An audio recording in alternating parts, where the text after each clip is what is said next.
Bonjour tout le monde. Nous arrivons dans le cadre de ce cours en ligne d'analyse mathématique à la section numéro 3, qui traite la continuité des fonctions numériques d'une seule variable. Là aussi, il s'agit de deux parties. Une première partie que nous allons dérouler maintenant sur cette vidéo et une deuxième partie sur une vidéo qui va venir et qui va suivre cette vidéo. Alors, les objectifs de cette section. D'abord, rappeler les différentes définitions de la continuité ainsi que les propriétés sur les opérations qui manipulent les fonctions continues. Un deuxième point, renforcer avec euh, une notion nouvelle qui est la notion de prolongement continu.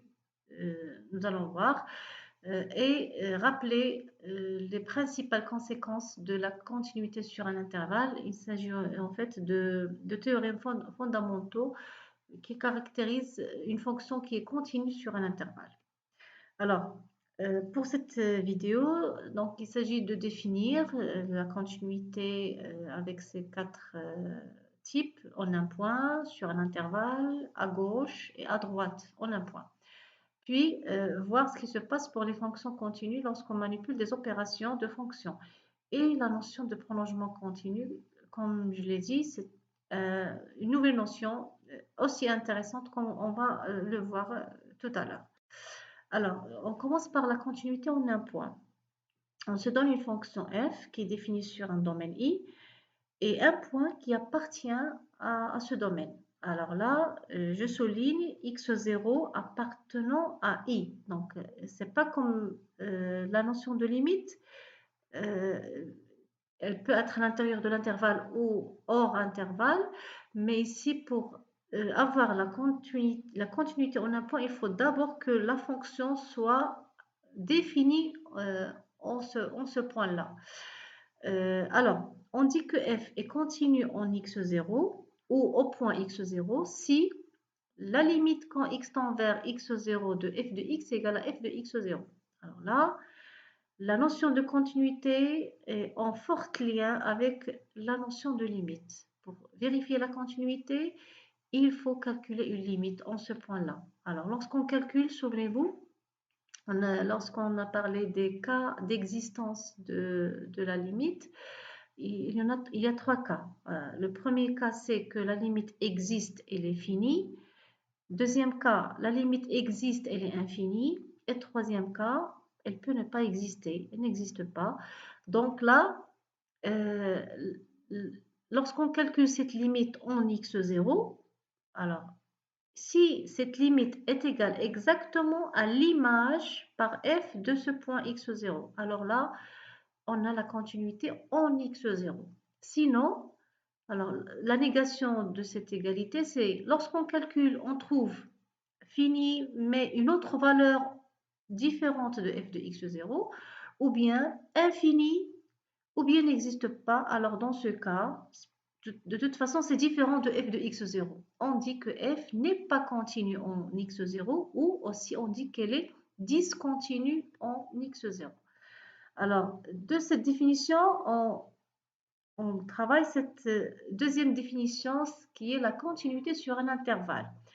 Alors, soit f une fonction qui est définie maintenant sur un intervalle de R. On dit que f est continue sur I, sur cet intervalle, si f l'est en tout point de I. C'est-à-dire, f est continue en x0, quel que soit x0 appartenant à I. Directement des exemples, ce n'est qu'un rappel, des exemples de fonctions qui sont continues sur leur domaine. C'est en fait pratiquement pas mal de fonctions usuelles comme les fonctions polynomiales, les fonctions racines, les fonctions trigonométriques ou circulaires, les fonctions exponentielles et les fonctions logarithmiques. Donc, on démontre à partir de calculs de limites que toutes ces fonctions sont continues sur leur domaine de définition.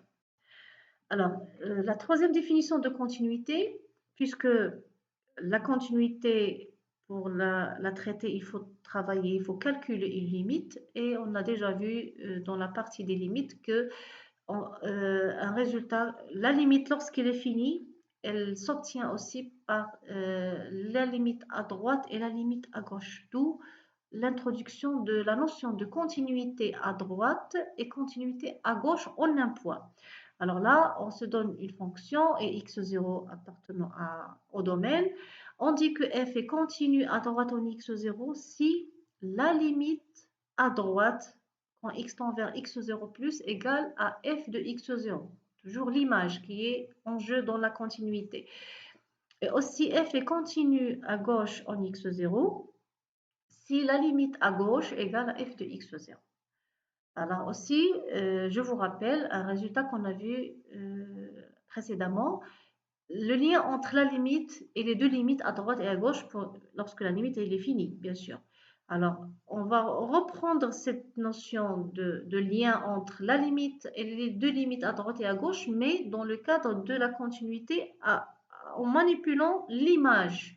Alors, le même théorème qu'on a vu, c'était en fait le premier résultat qu'on a vu comme théorème. La limite quand x tend vers x0 de f de x égale à f de x0. Donc là, c'est une limite, pas n'importe quelle limite, mais c'est l'image de x0 par f. C'est équivalent à ce que les deux limites à droite et à gauche soient égales à f de x0. Donc c'est un résultat important qui nous donne aussi une méthode de recherche de la continuité en un point à travers les deux limites à droite et à gauche. Surtout, ça s'utilise lorsque la fonction est là la forme de ce qu'on appelle les fonctions par partie ou bien par morceau. Une expression à droite du point qui est différente de l'expression à gauche de ce point-là. Alors, pour le résultat suivant, ça, je l'ai nommé comme les opérations sur les fonctions continues. Donc là, on manipule des fonctions continues, deux ou plusieurs fonctions, et on va voir qu'en est-il de la somme, le produit, le quotient. Est-ce que ça reste continu? Et évidemment, on a démontré que la somme, le produit, le quotient et la composée de fonctions continues restent continues, que ce soit en un point ou sur un intervalle. Donc là, c'est un résultat à bien retenir. Ça permet en fait de justifier la continuité lorsqu'on a une expression qui n'est pas simple. C'est pas seulement une fonction usuelle, mais on réunit pas mal d'opérations au sein de l'expression, on s'en sert. Alors, je présente maintenant un exemple pratique pour traiter la continuité d'une fonction par morceau. Alors, f de x, c'est en 0, c'est 0. Entre 0 et 1 demi, 0 exclu, c'est 1 sur x. Et entre 1 demi et 1, c'est 1 plus x. Alors là, si vous remarquez, le domaine, ça part de 0 jusqu'à 1. Donc, le domaine, ce n'est que le segment 0,1. Là, le but, c'est traiter la continuité. Donc, c'est par partie, par ces morceaux-là.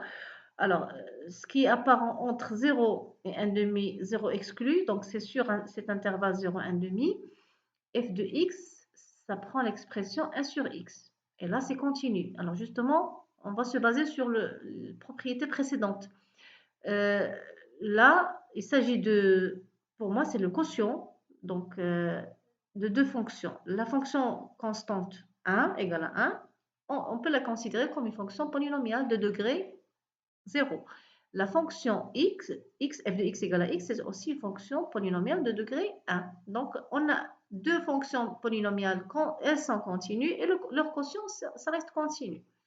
De même, sur la partie 1 demi 1, sur cet intervalle-là, f de x prend cette expression, 1 plus x. C'est aussi continu en tant que polynôme de degré 1.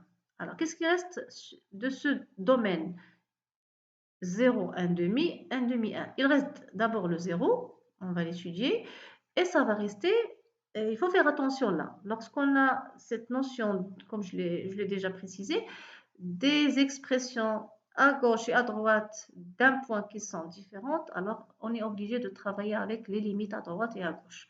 Et c'est ce qu'on va faire. Alors d'abord, on commence par l'élément 0. En 0, il faut calculer la limite. Et là, puisque la fonction n'est définie qu'à la droite de 0, il faut calculer la limite à droite. Et on remplace par l'expression à droite, c'est lorsque x est supérieur à 0. L'expression, c'est 1 sur x. Vous connaissez comment on calcule. C'est une limite usuelle, c'est plus infini. Donc, qu'est-ce qu'on affirme? Il n'y a pas la continuité en 0.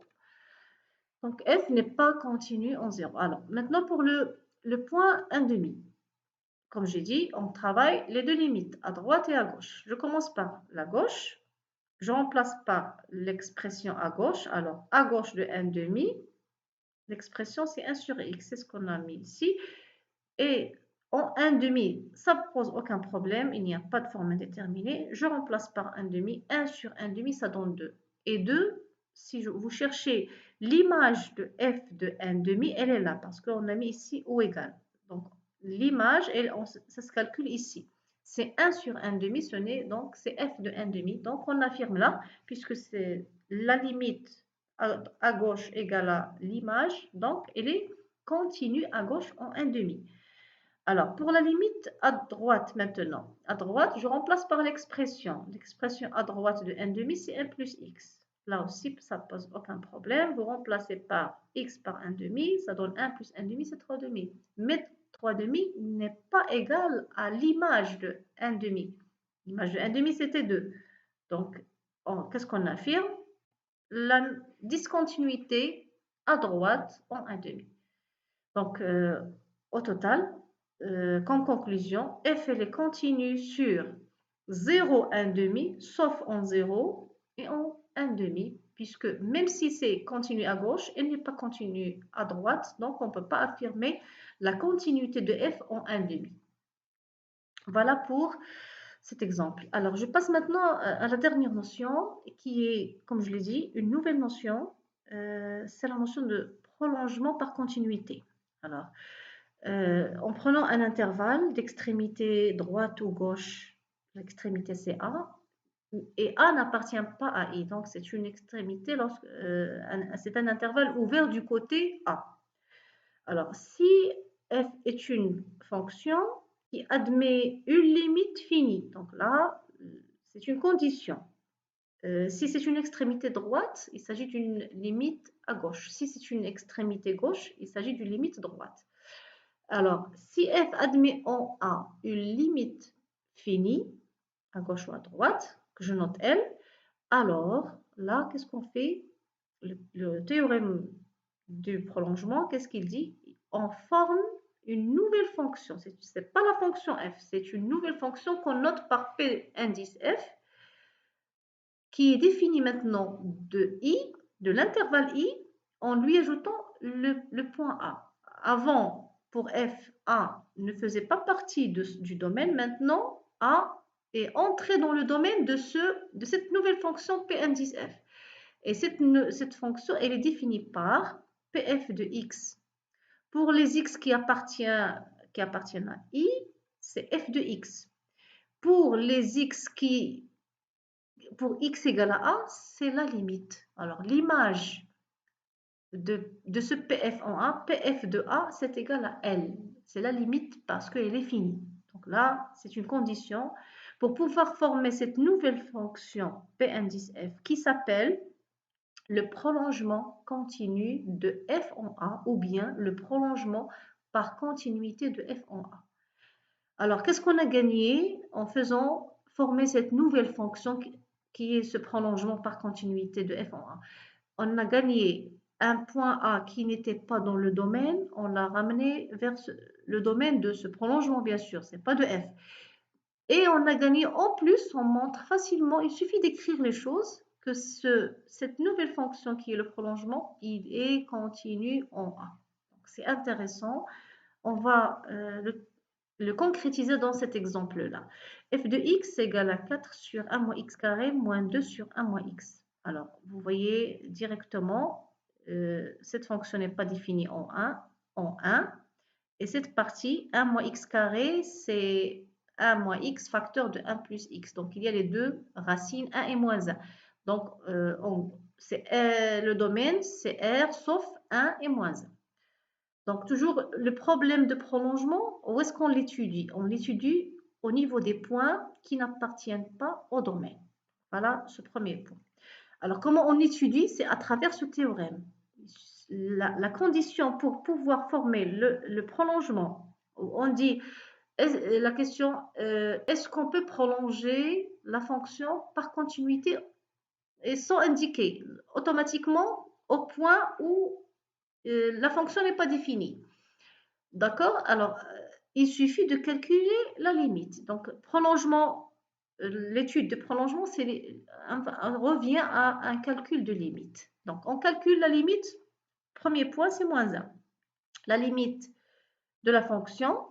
Alors là, remarquez ce que j'ai fait. J'ai séparé par la différence de limite. C'est une des propriétés sur les opérations. La limite de la somme, c'est la somme des limites. La limite de la multiplication d'un scalaire, d'un réel alpha par la fonction, on peut faire sortir le réel. Donc, on peut même parler de la différence. La limite de la différence, c'est la différence des deux limites. Alors, j'ai séparé. Pourquoi? Parce que là, ça ne pose pas de problème. En remplaçant par moins 1, 1 moins 1, c'est plus 1. Donc, 2 sur 2, ça fait 1, avec le signe moins qui est là. Et ça reste cette limite. Alors, justement, cette limite, il faut distinguer les cas. Je vous laisse le soin de vérifier ça et préciser à gauche et à droite. Donc, ça donne de toute façon 0 et 4 sur 1 moins x carré, donc c'est plus ou moins l'infini. Alors là, donc ça dépend du signe de 1 moins x carré. Alors, donc là, puisque cette limite, elle est infinie, elle n'est pas finie, alors on conclut qu'on ne peut pas prolonger. On dit aussi que f n'est pas prolongeable par continuité en moins 1. Alors, le deuxième point, c'est le 1. Au niveau de 1, on calcule la limite. Là aussi, ça dépend, est-ce qu'on se place du côté droit ou gauche? Donc, je vous laisse le soin de préciser aussi. C'est plus ou moins, là, ça peut être l'infini puisque on ne divise pas sur 0. Là aussi 0. Donc, alors là, c'est soit plus l'infini, plutôt moins l'infini, c'est-à-dire plus moins l'infini, ou bien c'est l'inverse. Je vous laisse le soin de vérifier. Alors là, pour lever cette forme indéterminée, c'est pas difficile, il suffit d'unifier le dénominateur. Unifier le dénominateur, donc là, le dénominateur unique, c'est 1 moins x carré. Il reste à multiplier ici par ce qui manque à 1 moins x carré ici. Donc, c'est 1 plus x. Donc, c'est 4 moins 2x moins 2. 4 moins 2, ça fait 2. Je factorise par 2 et ça donne 2, 1 moins x sur 1 moins x carré. Et je simplifie par 1 moins x numérateur et dénominateur. Ça reste 2 sur 1 plus x. Là, il n'y a pas de forme indéterminée. Je vais vous remplacer, vous allez obtenir 2 sur 2, ça fait 1. Donc là, c'est une limite finie. Puisqu'elle est finie, c'est un réel, alors on peut prolonger par continuité la fonction en 1. Et le prolongement, il est défini comme ça, avec cette expression. Lorsque x est différent de 1, c'est la fonction de départ. Et lorsque x égale à 1, on met la limite qui est égale à 1. Voilà. Et en plus, alors, une petite erreur ici, là, le PF est continu en 1, c'est pas en 0. Voilà, avec cela, on termine cette vidéo et je vous remercie pour votre attention.